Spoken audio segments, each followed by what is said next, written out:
Chers amis, aujourd'hui donc nous nous souvenons de tous nos proches qui sont partis. Et c'est une occasion de réentendre la bonne nouvelle de l'évangile de la résurrection. Deux idées, ça pourrait se résumer en deux idées. Premièrement, l'espérance. Deuxièmement, la responsabilité. L'espérance. Alors Paul, pour décrire la condition humaine, la voit sous deux aspects. Le premier aspect est particulièrement pénible. Il emploie deux termes. Tout d'abord, l'homme extérieur. L'homme extérieur qui va à sa ruine. C'est pas très gai, mais ô combien c'est réaliste. Deuxième terme, il explique pourquoi l'homme extérieur va à sa ruine, c'est la demeure terrestre, l'attente, qui est ce corps, et qui va disparaître. Oui, une tente. Quand nous plantons une tente, c'est très fragile. Un coup de vent, et hop, ça s'envole.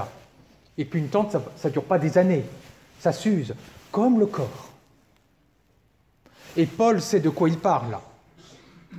Il est victime de persécution à cause de sa foi. À Lystre, il est lapidé. Son corps en prend un coup. À Philippe, dans la ville de Philippe, il est flagellé, mis en prison. Son corps en prend un coup.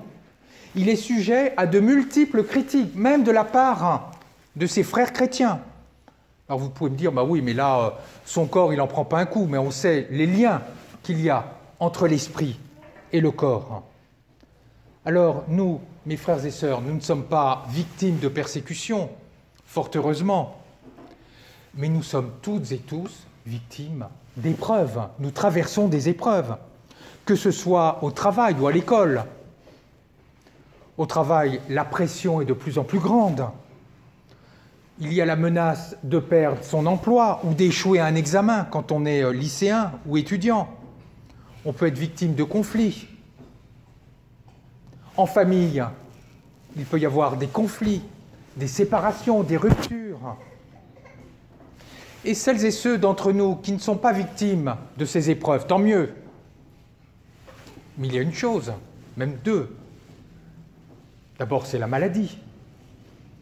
Et ensuite, c'est la vieillesse. Alors on dit, oh, mais la vieillesse, c'est formidable. C'est formidable parce qu'on devient très sage au fur et à mesure qu'on vieillit. Alors d'abord, c'est à vérifier. C'est vrai que je préfère avoir dans mon esprit 49 ans que, pardon pour les jeunes, 15 ou 16 ans. C'est vrai, je le reconnais. Mais encore faut-il garder toute sa tête. Et puis, c'est peut-être merveilleux de vieillir dans sa tête, quoique. Enfin, le corps, quand il vieillit, c'est pas très réjouissant. On perd une partie de sa vigueur. On a des douleurs, n'est-ce pas? On a des douleurs. Moi, je préférerais avoir mon corps de 20 ans dans mon esprit de 49. Donc, vieillir, c'est dur. C'est dur. Alors, là, il y a des jeunes qui peuvent dire « Ah oui, non, mais tu nous dis que c'est dur, vieillir, mais ça n'a pas l'air si dur que ça. » Mais attendez, regardez vos grands-parents. Est-ce que votre grand-mère, vos grands-parents, courent comme des gazelles? Non. Et pourtant, ils ont été jeunes comme vous. Donc vous, si vous avez la chance de vieillir, je vous le souhaite que vous ayez la chance de vieillir, ben vous serez comme vos grands-parents.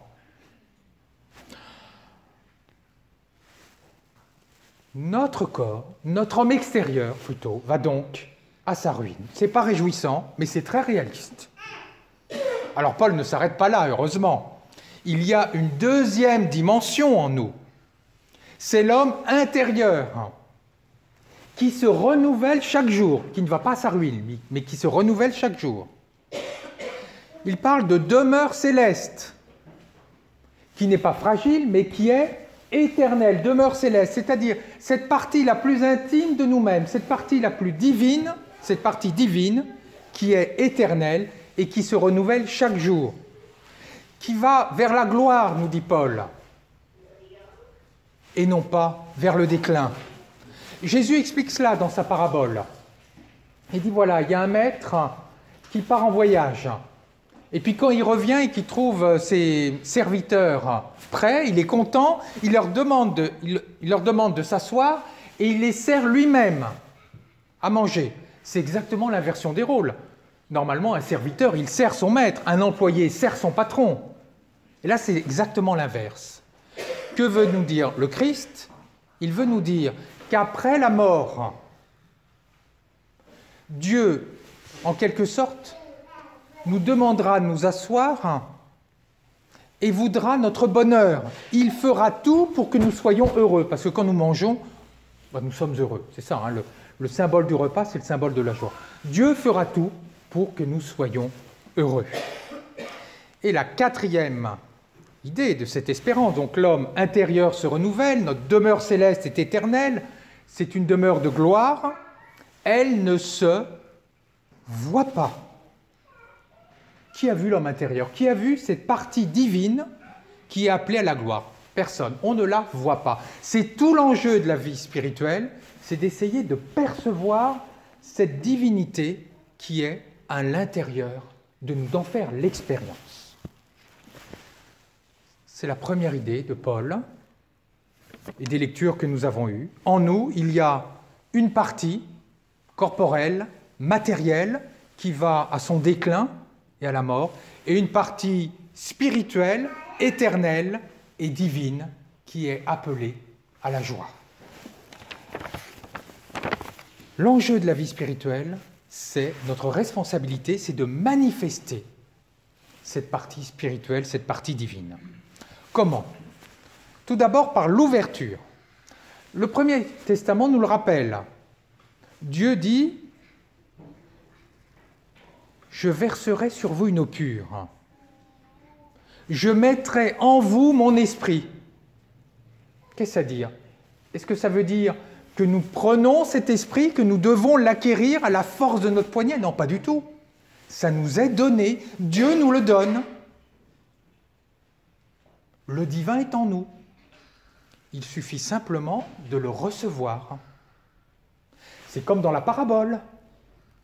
Est-ce que les serviteurs vont chercher leur maître? Non. C'est le maître qui vient. C'est exactement pareil pour nous.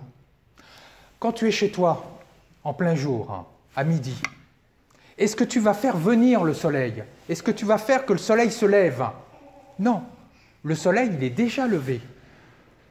Par contre, c'est de ta responsabilité, si tu veux en profiter, d'ouvrir les volets, d'ouvrir les rideaux, d'être dans l'ouverture. C'est tout l'enjeu de la méditation chrétienne, d'être dans cette ouverture pour percevoir le divin. L'ouverture, donc, c'est notre première responsabilité. La deuxième, c'est la vigilance. Et la parabole l'explique parfaitement bien. Le maître est parti. Les employés, les serviteurs ne savent pas quand le maître va revenir. Donc, qu'est-ce qu'ils font? Ils relèvent leurs vêtements et ils l'attachent à leur ceinture. C'est ça, hein, ceindre ses vêtements. Pourquoi est-ce qu'ils relèvent leurs vêtements pour les attacher à leur ceinture? Pour pouvoir travailler. Parce qu'ils sont beaucoup plus à l'aise pour travailler. Ils allument leur lampe. Pourquoi? Pour pouvoir travailler même la nuit. Ils travaillent. La spiritualité chrétienne, ce n'est pas attendre béatement que tout se passe, c'est travailler. C'est une éloge du travail, pas du tout de la paresse, le christianisme, pas du tout. Travailler, bien sûr, dans le monde, pour pouvoir l'améliorer, mais aussi avoir un véritable travail spirituel. Et ce travail spirituel pourrait se résumer en 3 points. Tout d'abord, la prière qui permet de focaliser notre attention sur Dieu, la méditation, comme je l'ai dit tout à l'heure, pour nous ouvrir à cette présence divine, mais aussi de marcher à la lumière de la parole, la lecture de la Bible soutenue par l'Esprit Saint qui permet de nous éclairer et d'avancer, de savoir où l'on avance. Responsabilité, donc. Notre responsabilité, c'est l'ouverture au divin et un travail spirituel pour encore mieux percevoir ce divin. Pour conclure, je rappellerai les deux idées essentielles de ce texte, de ces textes que nous avons lus, qui décrivent très bien l'évangile de la résurrection. Tout d'abord, en nous, il y a une partie qui décline et qui meurt, c'est la partie corporelle. Il y a aussi une partie spirituelle, éternelle, appelée à la joie. Et notre responsabilité, c'est de nous ouvrir à cette dimension divine par la vigilance, notamment et par le travail spirituel. Eh bien, puisse chacune et chacun d'entre nous être vigilant et prêt pour ce jour où notre Maître frappera à la porte et nous emmènera avec lui dans sa dimension, dans la joie. Amen.